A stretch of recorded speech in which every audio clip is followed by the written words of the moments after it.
walk through the valley of the shadow.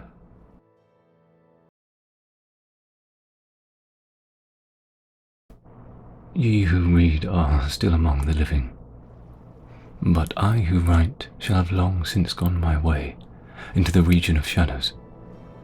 For indeed strange things shall happen, and secret things be known, and many centuries shall pass away, ere these memorials be seen of men. And when seen, there will be some to disbelieve, and some to doubt, and yet a few who will find much to ponder upon in the characters here graven with a stylus of iron. The year had been a year of terror, and of feelings more intense than terror, for which there is no name upon this earth.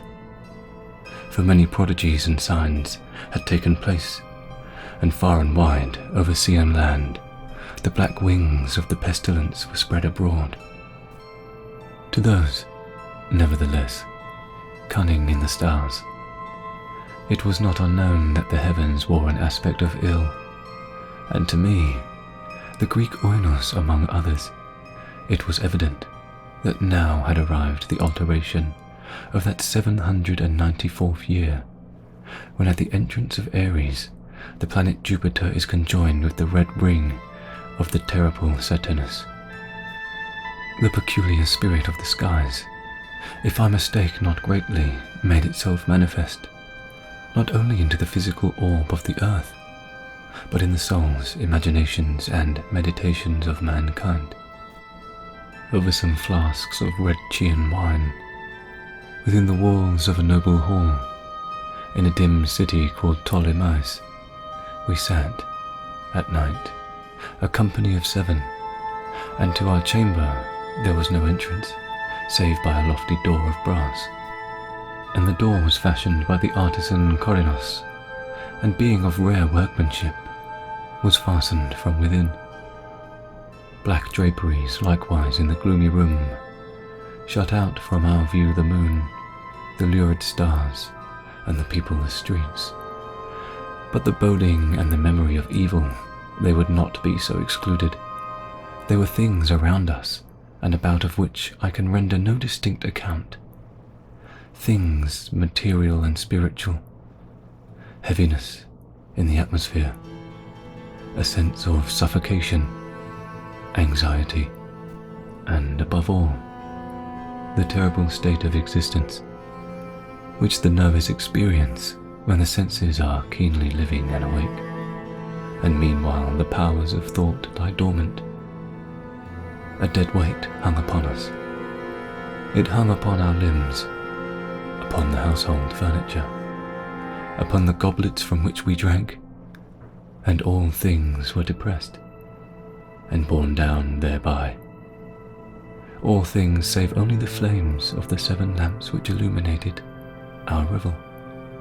Uprearing themselves in tall slender lines of light, they thus remained burning, all pallid and motionless, and in the mirror which their lustre formed upon the round table of ebony at which we sat, each of us there assembled beheld the pallor of his own countenance, and the unquiet glare in the downcast eyes of his companions.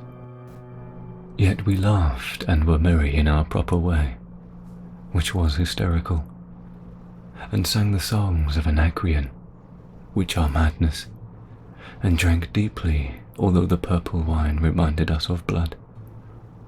For there was yet another tenant of our chamber, in the person of young Zoilus, dead, and at full length he lay, enshrouded, the genius and the demon of the scene.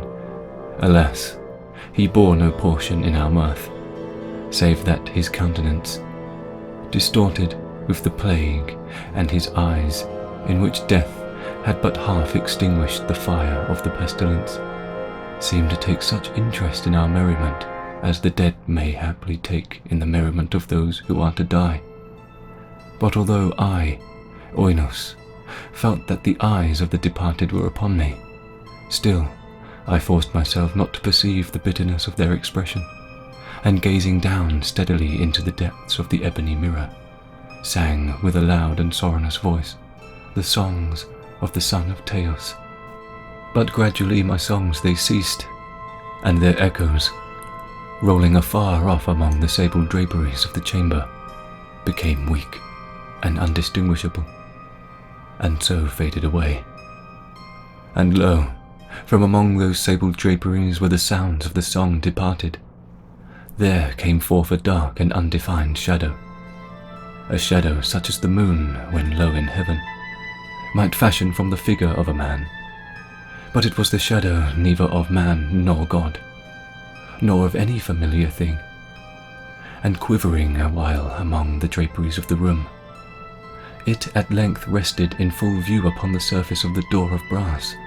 But the shadow was vague and formless and indefinite, and was the shadow neither of man nor God, neither God of Greece, nor God of Chaldea, nor any Egyptian god. And the shadow rested upon the brazen doorway, and under the arch of the entablature of the door, and moved not nor spoke any word, but there became stationary and remained. And the door whereupon the shadow rested was, if I remember aright, over against the feet of the young Zoilus, enshrouded.